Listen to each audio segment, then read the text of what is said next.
بسم اللہ الرحمن الرحیم۔ السلام علیکم۔ آج ہم آپ کے ساتھ ایک ایسے شخص کا واقعہ پیش کر رہے ہیں جس کی بدولت تقریباً 6 لاکھ لوگوں کا حج قبول ہوا۔ ایسے واقعات دنیا میں بہت کم ملتے ہیں۔ اکثر لوگ حقوق العباد سے غافل رہتے ہیں۔ رشتہ داروں، ہمسایوں، دوستوں اور تعلق داروں کے وہ حقوق جو دین نے بیان کیے ہیں ان کو ادا نہیں کرتے، اور ارد گرد تھوڑی بہت کسی کے لیے کچھ مدد بھی کر دیتے ہیں تو اسے بہت بڑا احسان سمجھتے ہیں۔ وہ چاہتے ہیں کہ وہ شخص اب ساری زندگی ہمارے سامنے جھکا رہے۔ یقیناً ہمیں اپنی اصلاح کی طرف توجہ دینے کی ضرورت ہے۔ اب بڑھتے ہیں اس شخص کے واقعے کی طرف، اور میری آپ سے التجا ہے کہ ویڈیو کو اینڈ تک دیکھیں تاکہ ویڈیو کا کوئی حصہ آپ سے مس نہ ہو سکے، اور اس کے ساتھ ساتھ آپ میرے چینل کو سبسکرائب کر لیں، لائک کریں اور بیل کے بٹن کو پریس کریں تاکہ آنے والی ویڈیو آپ کو ٹائم سے مل سکے۔ حضرت شیخ فرید الدین عطار نے اپنی کتاب تذکرۃ الاولیاء میں اولیاء اللہ کے حالات زندگی بیان کیے ہیں۔ انہی میں حضرت عبداللہ بن مبارک کے بارے میں لکھتے ہیں کہ آپ کا شمار اس دور کے بہت بڑے عالموں اور اللہ کے نیک بزرگوں میں ہوتا تھا۔ ایک مرتبہ فراغت حج کے بعد آپ بیت اللہ میں سو گئے۔ سوتے سوتے آپ نے ایک خواب دیکھا کہ 2 فرشتے آپس میں باتیں کر رہے ہیں۔ ایک نے دوسرے سے سوال کیا کہ اس سال کتنے لوگوں کا حج قبول ہوئے ہیں اور کتنے افراد کا حج قبول نہیں ہوا۔ دوسرے نے جواب دیا کہ 6 لاکھ لوگوں نے حج ادا کیا ہے، لیکن کسی کا بھی قبول نہیں ہوا مگر دمشق کا ایک موچی جو حج میں شریک نہیں ہوا تھا، لیکن اللہ تبارک و تعالی نے اس کا حج نیت حج قبول فرما کر اس کے طفیل سب کا حج قبول کر لیا ہے۔ آپ جب خواب سے بیدار ہوئے تو دل میں شوق پیدا ہوا کہ اللہ کے اس نیک ولی کی زیارت کی جائے کہ جو حج میں شریک بھی نہیں ہوا اور اللہ نے اس کا حج قبول کر لیا ہے۔ لہٰذا آپ نے سفر کا ارادہ کیا اور دمشق پہنچے۔ ڈھونڈتے ڈھونڈتے آخر آپ اس موچی تک پہنچے۔ آپ نے اس موچی سے اس کا نام و نسب دریافت کیا۔ جب یقین ہو گیا کہ یہ وہی موچی ہے جس کا ذکر خواب میں ہوا تھا تو آپ نے اسے اپنا تعارف کرایا، اپنے آنے کی وجہ بتائی اور پورا واقعہ بیان کیا۔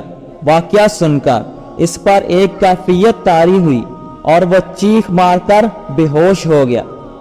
ہوش میں آنے کے بعد اس نے اپنا واقعہ بیان کیا کہ بہت عرصہ پہلے میرے دل میں حج کی تمنا تھی اور اس نیت سے میں نے 300 درہم بھی جمع کر لیے تھے، لیکن ایک دن میرے ایک پڑوسی کے ہاں سے اچھے کھانے کی خوشبو آئی تو میری بیوی نے کہا کہ بہت اچھے کھانے کی خوشبو آ رہی ہے، تھوڑا سا ان سے مانگ کر لے آؤ۔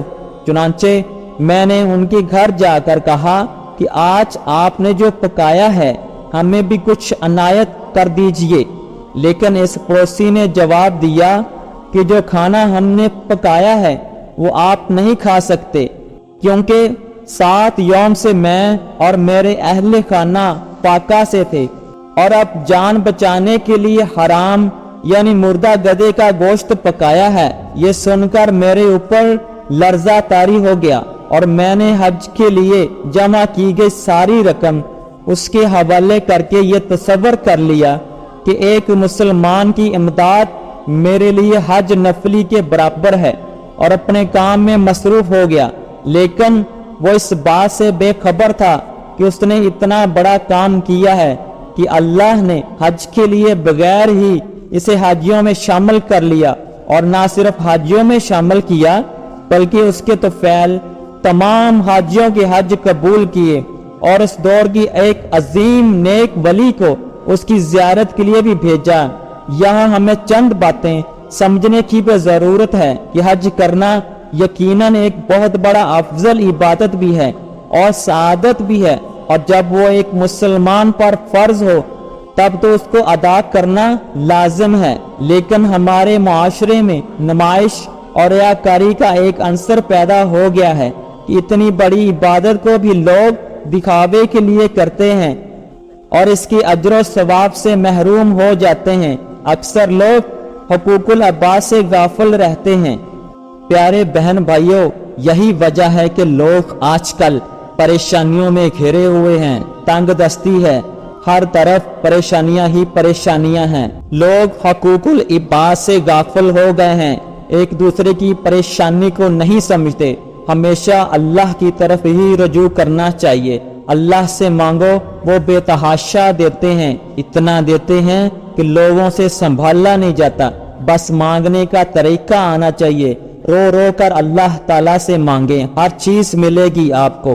تو پیارے بہن بھائیوں، جس طرح اس موچی نے 1 روپیہ جمع کر کے اپنے حج کے لیے پیسہ جمع کیے اور ان کو بھی ان پیسوں کو دوسروں کی خدمت میں صرف کر دیے، تو اللہ تعالیٰ نے اس پیسوں کے بدلے اللہ تعالیٰ نے 6 لاکھ کم و بیش بندوں کا حج قبول کیا، اور اس موچی کو افضل جانا، اس کا بھی حج قبول کیا۔ وہ حج پہ گیا نہیں لیکن ان کو حج کے برابر درجہ دیا گیا۔